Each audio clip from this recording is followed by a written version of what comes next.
Hi, this is Richard Blade, the voice of SiriusXM's First Wave, and you're listening to the voice of 91 Reasons, Jeff Tucker. Totally awesome. You're listening to 91 Reasons, a journey into the twisted landscape of pop culture. Keep your hands and arms inside the podcast at all times.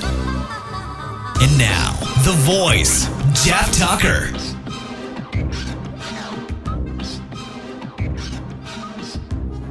Are you the guys on the beach who hate everything? I'm not sure if it was becoming a parent or getting old, combination of both, but I was just talking to somebody, I can't remember who it was, and they were talking about how, women get all these doctor visits and stuff that keep track of what their body is doing and how it's aging, like starting at like 12, when they go through a puberty and they finally become woman and that, and guys get nothing, like we get nothing at all, ever. We barely go to the doctor, so it's not like we get this big to do. And when I turned 40, like everything started failing on me. Like it's like a car. You've ever had a car and the warranty runs off, and like the minute the warranty runs off, everything breaks. It's like I turned 40, and before I knew it, like all this stuff was happening. Suddenly, I couldn't see. Like really up. I wear contact lenses and I can see across the street the serial numbers on dollar bills. But you ask me to read something up close and I'm like, I can't do it. Like we did that escape game last week and there was stuff that was up close and I just was like, if my life depended on this, I'm dead. I'm totally dead. And same with my hearing. Like my wife tells me that my hearing is gone. But I can't decide if it's my hearing is gone or I've just decided to ignore more things. Because there's this big advantage in life to simply, I didn't hear you. As opposed to, I heard what you said and I'm really pissed off. It's easier just to go, oh, I didn't hear you. Even if I did hear it. But it's easy just to say, yeah, I didn't catch that. And if they feel like repeating it and being mean again, that's fine. Then we can have an argument. But most people are just like, oh, no, never mind. Like, oh, okay, I didn't hear you. You know what? I'm okay with it. Like, I don't have a horn up to my ear like, hey, Sonny. I'm not like at that point yet. And I'm not using a jeweler's loop to read the menu at a restaurant. I'm somewhere in between. Aren't we always somewhere in between? Isn't life about being somewhere? Don't you never think like, what am I doing at this exact moment? Instead, it's, what did I do yesterday and what do I have to do tomorrow? As opposed to, unless you're doing something really amazing, like at the, like you're throwing pottery or something at the exact moment. And I'm not saying that throwing pottery is anything to aspire to. Not that I'm casting aspersions on people who throw pottery, but you see what I'm saying? It's not what I would think as being like living in the moment and enjoying that exact thing. If that makes sense. And I'm shot out of a cannon tonight, aren't I? It's, what is it? It's Wednesday night, Buena Park, Orange County, California. It's totally raining outside, which for us Californians, like I always say, is a complete novelty. It rained pretty much from about 5 o'clock until right now at almost 11 o'clock at night. And we just, Californians, there's two ways to do it. Either people freak out and don't know what to do, or like me, like we just love it because we don't get it very often. So I'm living in the now with rain. And could that be more boring? I mean, it's almost John Denver-ish, right? But the other thing is, as men get older, and I can't speak for women, because if I could speak for women, God, I would retire. If I knew what women were thinking, forget about it. But speaking for men, turning 40 and being a parent, certain things like I just let roll off of me. Like I don't care anymore. It doesn't bother me. Here, great example. I grew up my whole life. I don't like pickles. My mother had pickles on everything. We had jars of pickles in our house at all times. Pickles.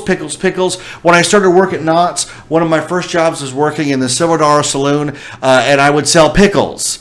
And I don't like pickles. I don't dig pickles. I don't like the way they smell. I'm not going to eat one. I don't have any affinity for pickles. I don't look at them and go, oh, it reminds me of my mom. No, I look at them and I go, no, I don't like pickles. So consequently, every time I have ordered a hamburger from any fast food joint, I always say no pickles.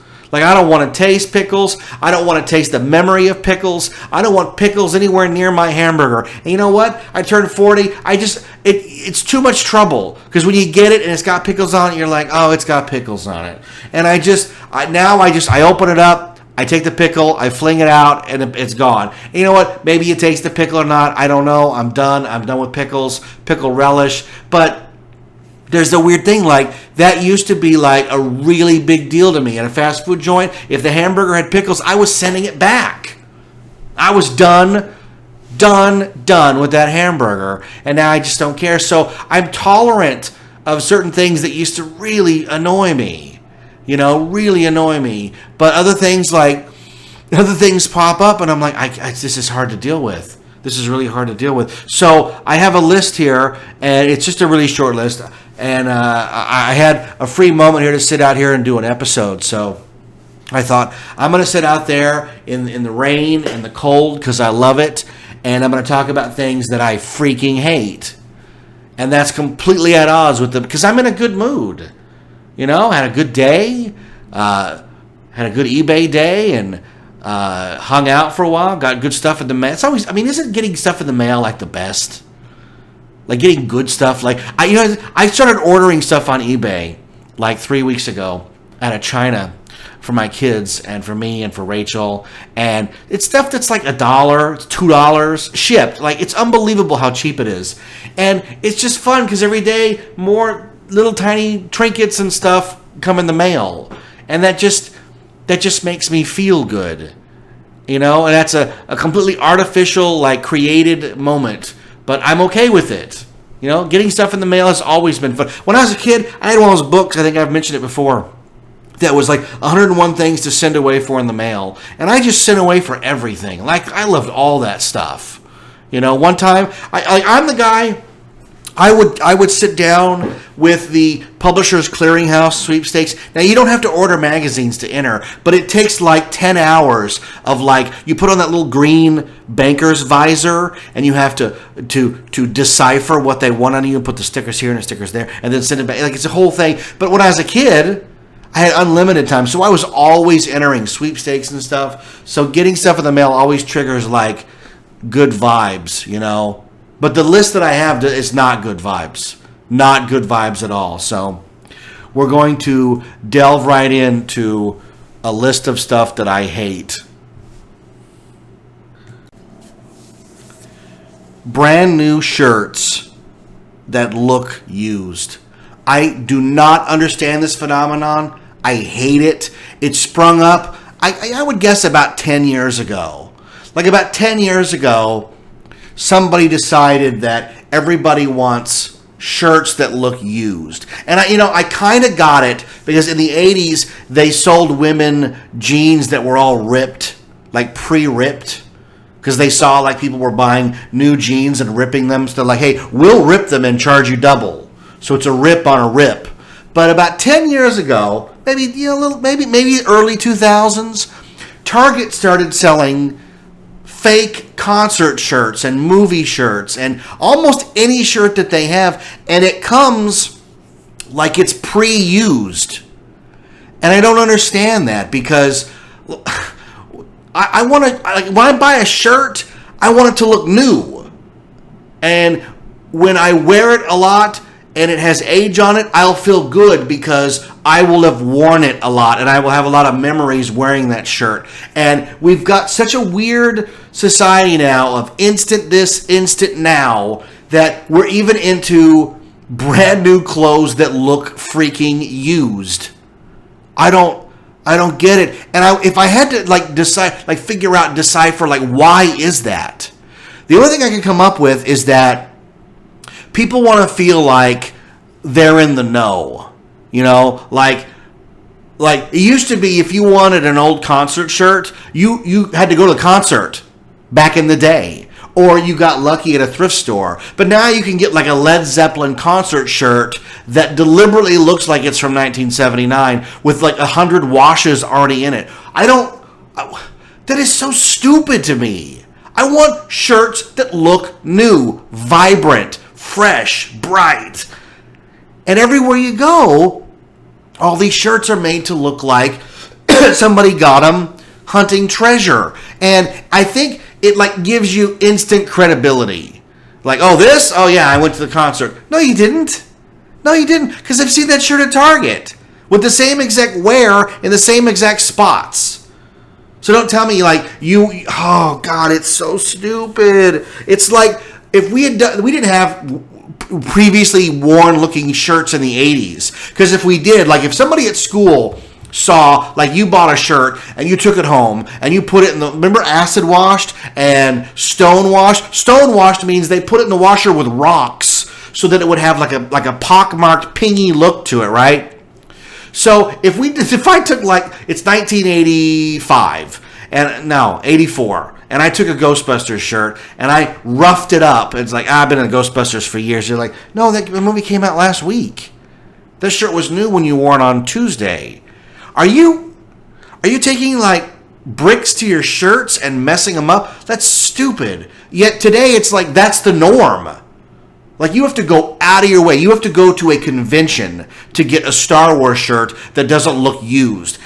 Hot Topic sells used-looking shirts. Target sells them. There are exceptions, I know. But the most part, the shirts that everybody has, and there's one shirt in particular, and you'll know it when you see it, because everybody wears this stupid shirt. It's that red Millennium Falcon blueprint shirt. Oh, my God. Everybody wears that. Everybody's shirt looks worn. Everybody wears it like, man, I've been into Star Wars since 1977. Yeah, sure, I don't doubt that. But that shirt is not from 1977. That shirt's brand new. And oh my God. My kids and I have a game. We go to conventions and we count the number of Millennium Falcon Target shirts. And I think they went to like a blue one now, but it's the same kind of thing. And I just don't get it. You know, somebody got me a Back to the Future one, and I love Back to the Future, and I love wearing the shirt, and it's comfortable, but it looks old. And people assume, like, when I wear, like, oh, you've had that since 1985. Well, I wish, but no. Because back then, they didn't make a lot of movie shirts. You ever watch the Goldbergs? Adam Goldberg on that show has a movie shirt every episode that did not exist back in the day. They have to make it now. You know, there was no Labyrinth shirt in 1986. I had a few Return of the Jedi shirts. I had a few Empire Strikes Back shirts. I had a really cool set of Boba Fett pajamas. But for the most part, you had to go to conventions. Like in 87, I had a RoboCop shirt that I wore every day. I loved my RoboCop shirt. It cost me like $15 at a convention. This is when t-shirts were like at the store $6. Convention shirts were always double to triple, and you're paying for the privilege. But it didn't look worn. You know, if it looked worn, it was a factory error and it was on discount. And if you wore it, people were like, man, what's wrong with your shirt? Oh, it was cheaper. Oh, and now it's like the more messed up the shirt is, the better. Like, I don't understand. I don't understand fake history.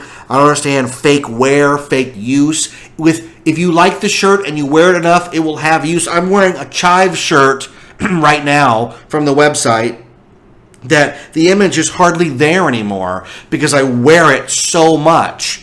It is Pedo Bear driving an ice cream truck, and it says, ice cream, you scream. And it was the first Chive shirt I ever got, because when the site first started, the t-shirts would sell out within 15 seconds. And I was like, it's not a Chive logo shirt, but it's from the Chive, so I will buy it. But it has wear and history because it's been with me. Not because somebody at a design table decided this is what a used shirt looks like. And why have I talked so long about a used shirt? Why not? As a movie fan, and you know that I am, I have always loved watching movie trailers.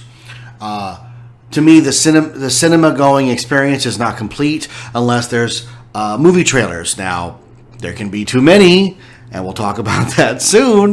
But here's the thing. When I lived in Long Beach about 10 years ago, there was a channel on DirecTV that only showed movie trailers, and I would watch that all day. It was probably, 12 years ago, 2004, because it was prior to YouTube, because YouTube changed everything. And now that we have YouTube, that's where you go for your movie trailers, because they're all on YouTube. The trailer comes out, the minute you can see it. And also retro trailers. Like, I love watching retro trailers because sometimes there are scenes that aren't in the movie, or there's just there's certain way trailers are cut. I have a real affinity for the art of making movie trailers and how you sell a movie. Sometimes it's like, wow, I can't believe the movie looks nothing like the trailer, or I just love that weirdness to it. Or if they sell a movie like The Best, And I've had movie trailers that have been favorites all through the years. And so I'll go on YouTube and I will click on the new trailer. Like, for example, what was the one I just watched? Civil War, Batman versus Superman, all the big summer ones that are slowly coming out. And these are, let's be honest, these are commercials. These are commercials for a movie. The studio has a vested interest in you watching them, so that you can see if you want to give them your money for their product. So what do we get on YouTube? We have commercials that play before the trailer. Batman vs. Superman, Warner Brothers official trailer, click, and then I get a coffee commercial or a Geico ad, or that guy that goes, in my garage is my Lamborghini, or even worse, that guy with the unicorn that poops ice cream. It's a product on how you can poop better. And I look at it and I go, I've gone out of my way to find your product and learn about it. And what's my thanks? A commercial for something I don't want. It's movie trailers are commercials. I shouldn't have to sit through a commercial I don't want to watch a commercial that I do want. I don't understand why they do this. It's frustrating to the viewer, even if it's a skip one, even if it's one that's like, you only have to watch 6 seconds of it before you can skip. But I've seen ones that are like 30 that you can't skip just to get to the movie trailer. And I find that so irritating. Why would the studio go out of its way to irritate the very fan base it's looking? You know why? Because they get revenue. Because you stay and watch the trailer, and so many clicks and view times later, the studio gets a check for promoting, product X. So I'm being sold twice, and I don't dig it. I don't dig it at all. And we're gonna see it. We're gonna see a turning point here. It's gonna happen with music videos, because you're enjoying the product of this artist. I don't know. Maybe that one's different. Maybe you got to pay for that by watching something. You know what I mean? Like with your eyeballs, you got to watch 30 seconds to get to the music video, because the music video is the entertainment, right? But no, not when it comes to movie trailers. Movie trailers are commercials. Oh my God. And who makes this decision? Who is that in the studio that's like, well, we're going to monetize the trailer. You're going to monetize No, the trailer is that's the monetize right there. You're promoting the movie. I shouldn't have to sit through a coffee commercial to get to your movie trailer. By the time the trailer comes on, I'm already in a bad mood because I've been sold to. We don't like to be sold to. We don't like a hard sell. I want a easy-going, soft sell. I just want... the sell is the commercial. The sell is Robert Downey Jr.'s hand turning into Iron Man. The sell is Superman fighting Batman and finding out that Batman can block his punch, or Wonder Woman showing up. You know what I mean? It baffles me that they would do this. They wouldn't do this in the theater. They wouldn't like, now we're going to show the trailer for Captain America Civil War. But first, a message from Dunkin' Donuts. What? There's a what? Is this a joke? But it's coming. It's coming. And that leads me right into the movie theater. I love going to the movies. It's one of the places I feel most at home. I don't mind movie trailers. I enjoy them. But, this is a big but. I like big butts. Ooh. When is enough?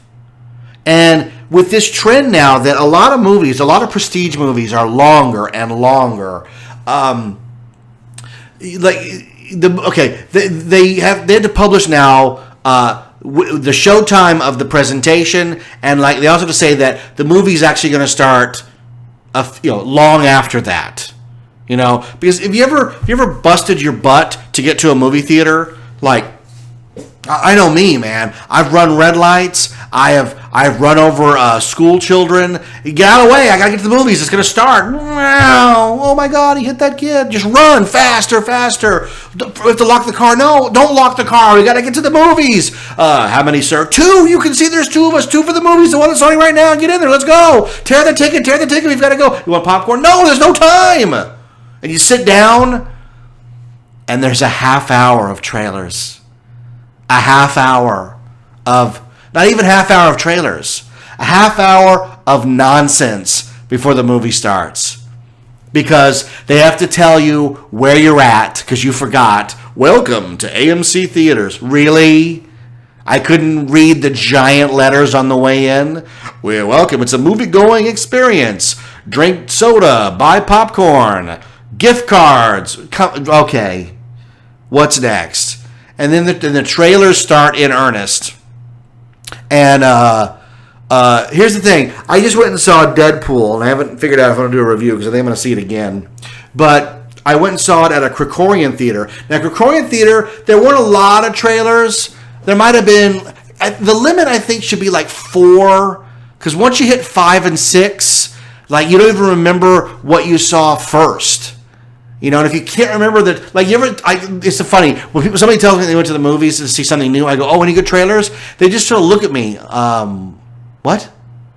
The trailers don't resonate with people unless it's something really, really big.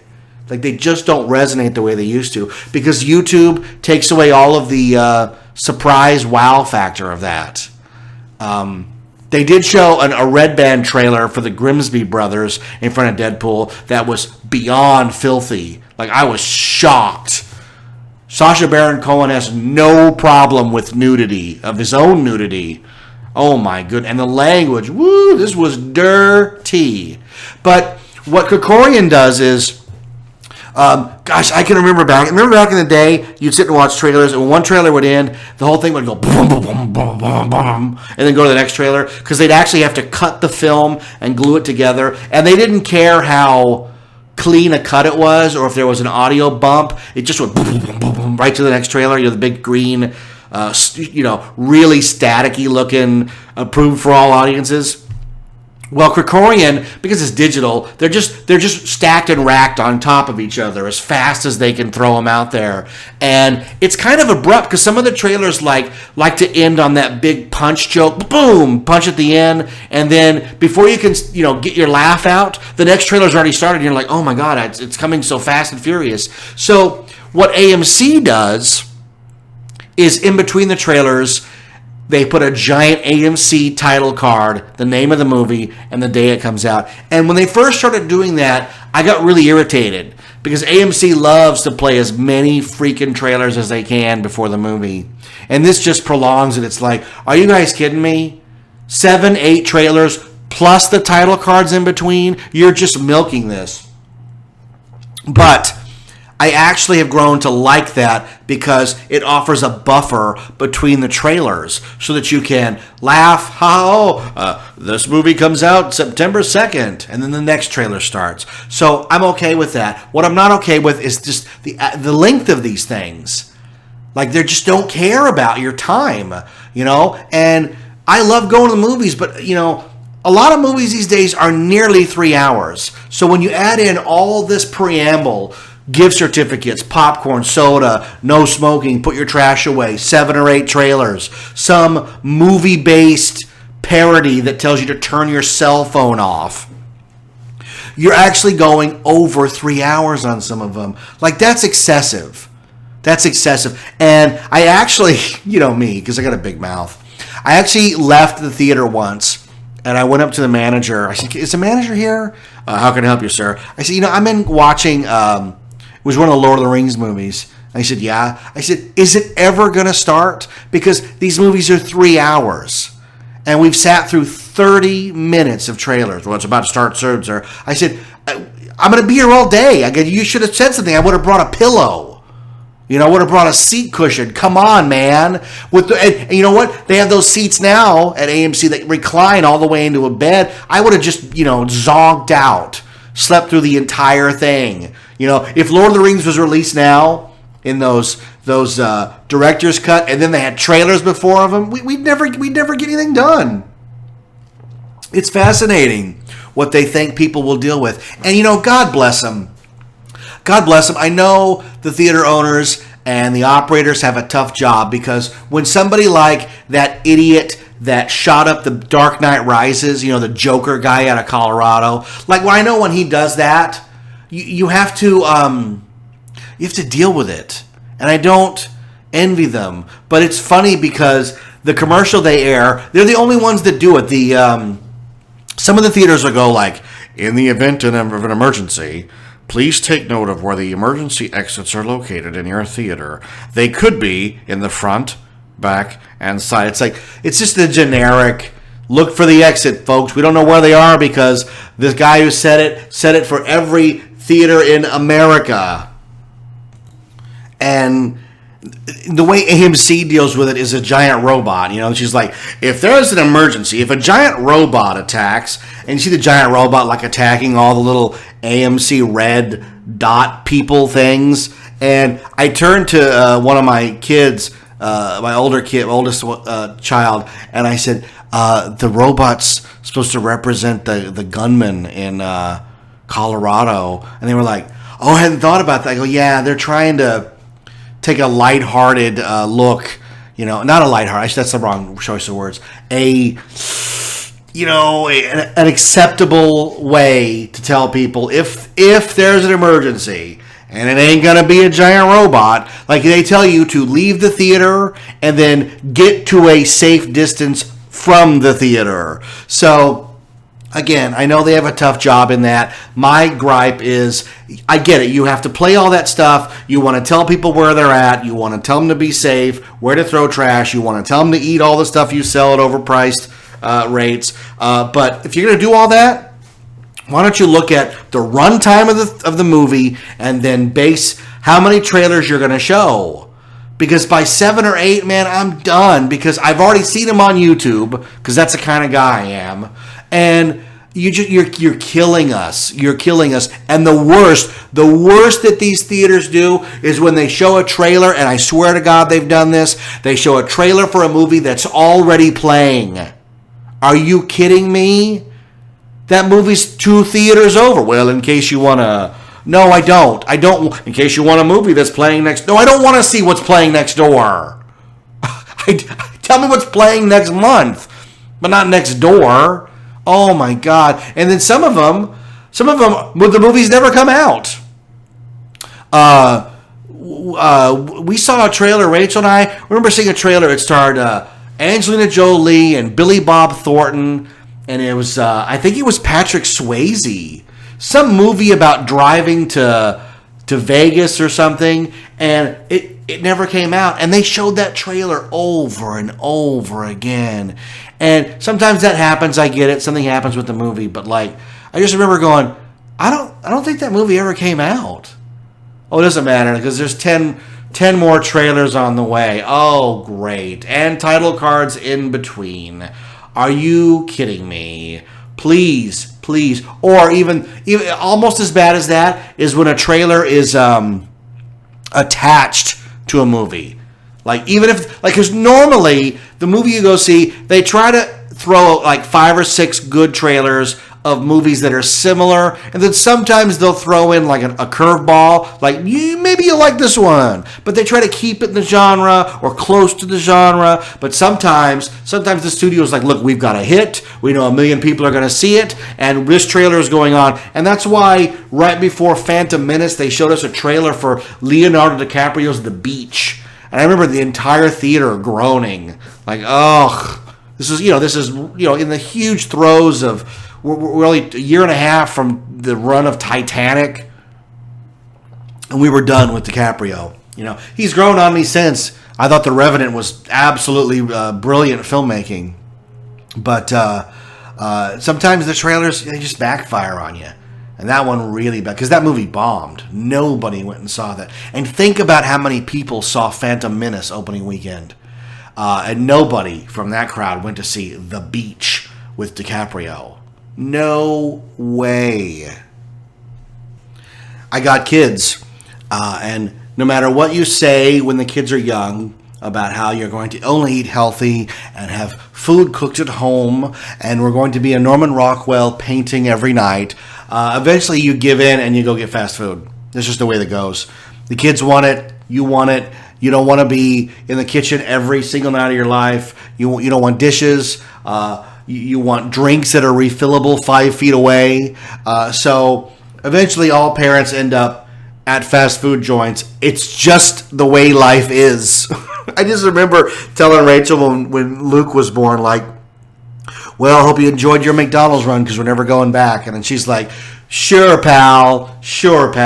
And you know what? We were there within like 2 months, and Luke was having a hamburger at 6 months. I don't know. But you know what I mean? Like, it just, you realize quickly you're not going to be able to raise your kid in a sterile boy in the bubble environment.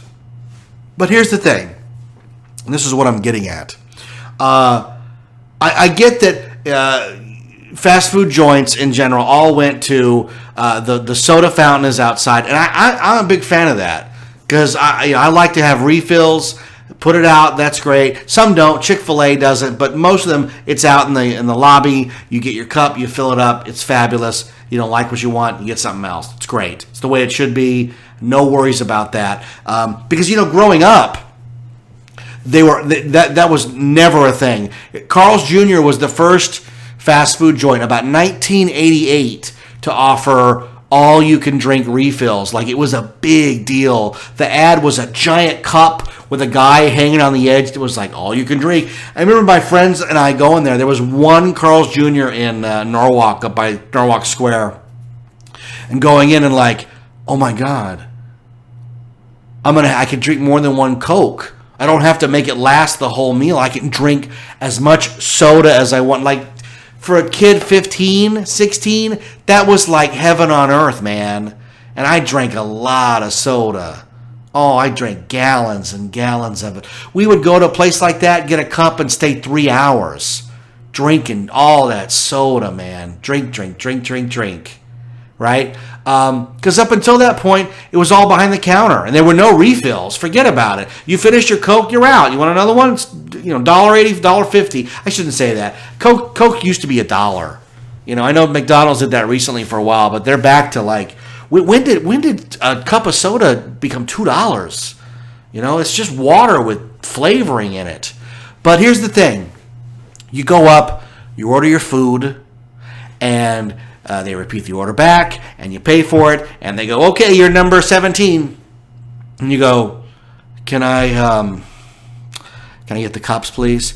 Oh, yeah. We normally give those when the order comes. Why? Well, it's, when the order comes. Can I have it now? Because while the order is, you're working on it, I can go get what I want to drink. Oh, yeah, here you go. Like, shouldn't that, listen, I love finding ways to cut corners and cut time off things. Just give me the cup after I pay. I'll be out of your hair. I won't stand here like tapping my foot waiting for the order. I'm going to go get a drink. And you can take as long as you want as long as I got that cup. If you keep the cup hostage, you better get that order out fast, pal. But if you give me the cup, I'll walk over, fill it with ice, get my lemonade, drink a whole glass of it, fill it again, stand there. I'll be fine. Just give it to... Who decided not to give me the cup? Because I'll tell you, 9 out of 10, when I ask for the cup, they actually look shocked. They actually look at me like, okay. No, really? I'm the only one that asks for this thing? I know everybody out there's listening going, yeah, Jeff, I asked too. You have to. We have to rise up. We have to rise up and demand our cup after we pay. I will get the drink, you on the other side will get the food, and we'll meet in the middle. Oh, you get the cup when you get your food. No. What do you think? Here's what it is. They think when you get your cup early, you're going to come back and ask for more cups. Really? I wouldn't do that. I'm going to have this cup with me the whole time.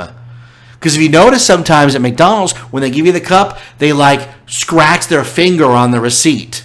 And that's like the universal sign of, I gave the pushy guy his cup. I'm not being pushy, man. I'm just trying to save time here. Everybody wins when you give me the cup. You win, I win. Why is this a thing? And while we're at it, barbecue sauce is a condiment. So if I ask for barbecue sauce, just give me the barbecue sauce. Oh, no, you didn't order chicken nuggets. It only comes with nuggets. Really? Everybody around here eats barbecue on everything. Just give me, it's 20 cents. Fine. 20 cents. And while we're at that, can you just give me ketchup packets? That they always have, McDonald's, oh my God. They have that nozzle, that filthy, caked on, dripping mess they call ketchup with the little cups. Who decided that the little cups somehow save the world? They save whatever. I don't get, because I know it's all about portion control. Well, if we put this out here, the people won't use as much. Are you kidding? I fill those cups to the brim like I'm going to ketchup communion. And I get 6 of them because I don't know till I get back to the table how many I'm going to need. I usually need 1, and I always overfill too many. But if you give me the packets, I'll open a few packets, I'll use it. If I need more, I'll open more. If not, I'll hand them back. The packets are the way to go, man. That disgusting little nozzle thing or the pump, first off, it's never full. They always let it sit empty. Nobody complains, and I don't know how often they clean it, but it doesn't look sanitary at all. Please give me a packet. Please, I would like a packet now.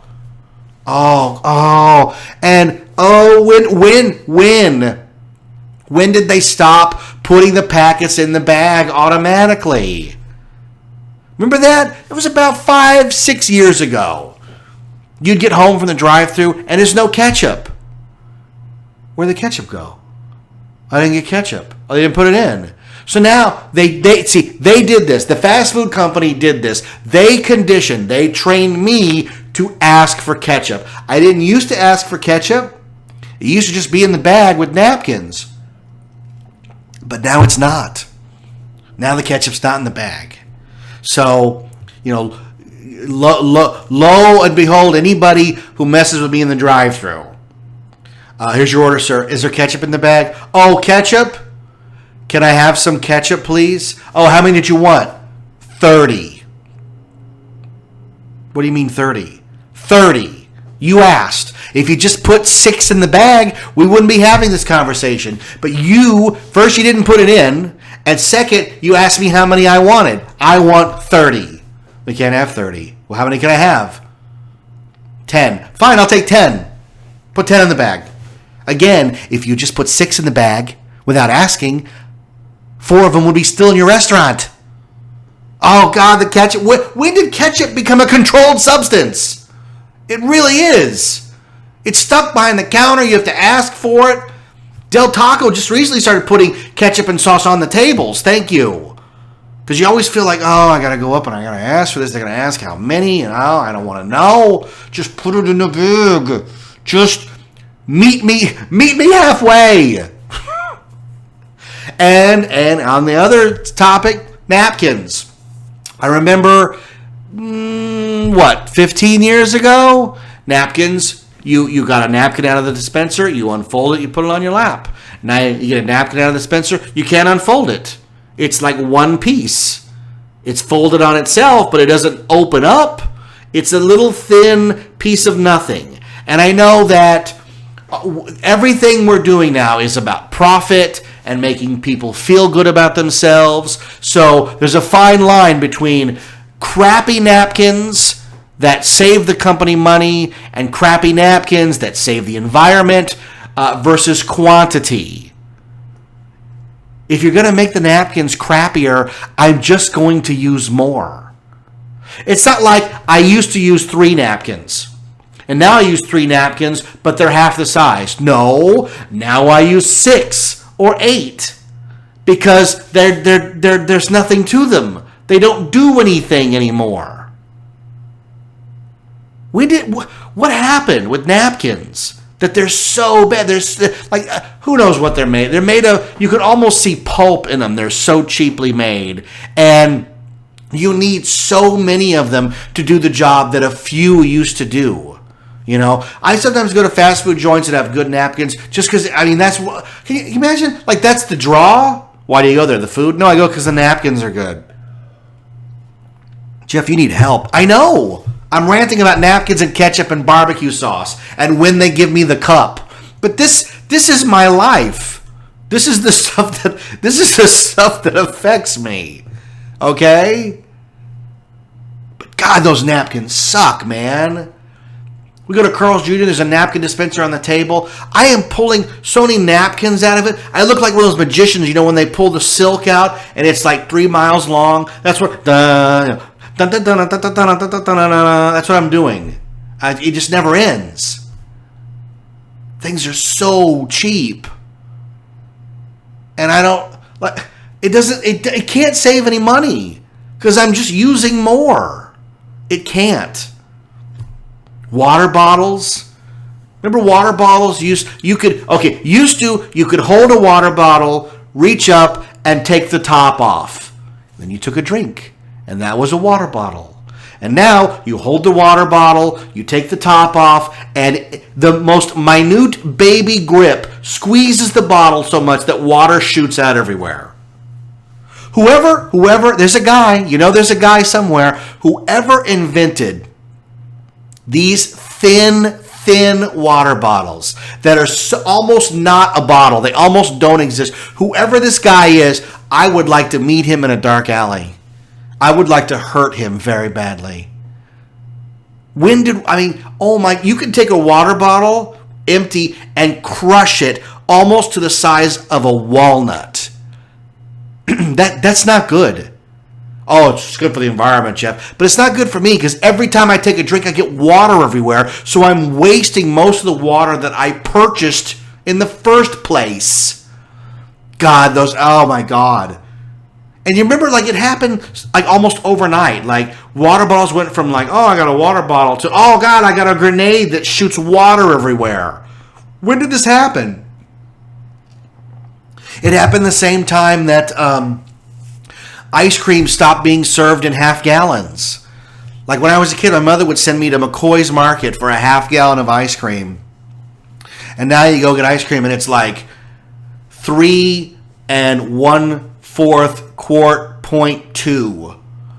You're like, what happened to half gallon? Oh, we don't make that anymore. What size is this? This is some uniform weird middle size. Oh, because somewhere, folks, somebody in a boardroom, again, I don't know who this guy is, but I like to meet him, because somewhere, somebody decided that we, the consumer, would rather get less product and have the price stay the same. You catch what I'm saying? Candy bars got smaller so they could stay $1. And when I was a kid, they were $0.25, so I'm really old. But you ever get a candy bar and it's like, you look at the Cadbury egg, man. What's his name? BJ Novak showed it on the Letterman show. Look at the size of the difference. Everything got smaller. Ice cream got smaller. Candy bars got smaller. Everything got smaller so that the price could stay the same because they don't want to raise the price and give us the same amount of product. But they don't tell you. They don't tell you that it's a different size. It's up to you to figure it out. Star Wars figures are the same amount of posability as in 1978. That's ridiculous.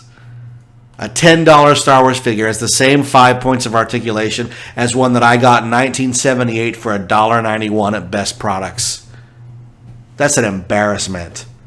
Everything's gotten cheap and worse so that the price can stay the same.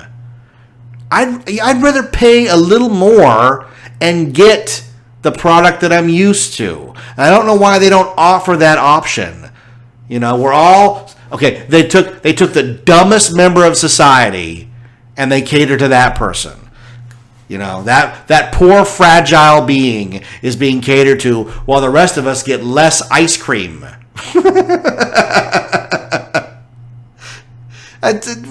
It's unbelievable. It's unbelievable. The water bottles, man. Why are they so cheap? Oh, it's a strange world we're living in, folks.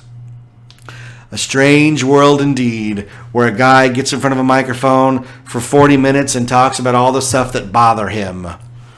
But that's what it is, folks. I'm sure there'll be more of these in the future because it's a never-ending circle of hate. In my world, I am intolerant. I'm kidding. I get rattled. I actually go through life. I like to think of myself as really happy-go-lucky, casual. You know, I don't get in a lot of arguments unless I am wronged in some way, and I know that I'm 100% right. I would never get in an argument that I was wrong. Don't talk to my wife, but you know what I mean. Because I'm a rational thinker. I will give you an argument and then use facts to support my argument. I will never lie or have an argument based on an emotion. So a lot of times I just let things go, like whatever. It's not worth the argument because life is short. But that being said, it'd be great if I could sit in the movie theater with a full half gallon of ice cream, watching a movie that actually started on time. But that ain't in the cards, folks, is it? And I'd be wearing a shirt that looked brand new.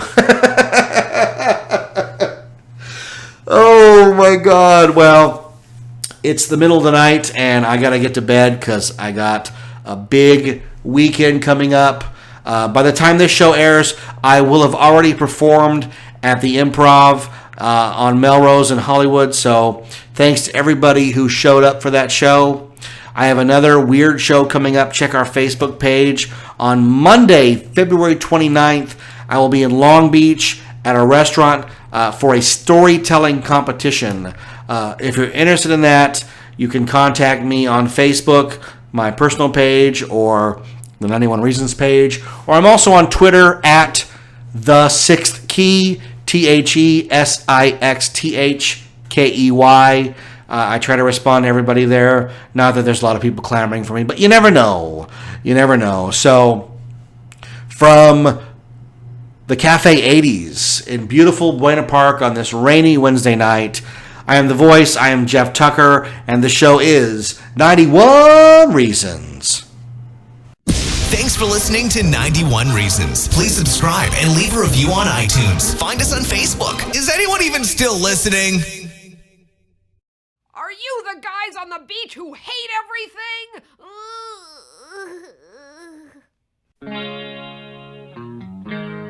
Is this some sort of hip music that I don't understand?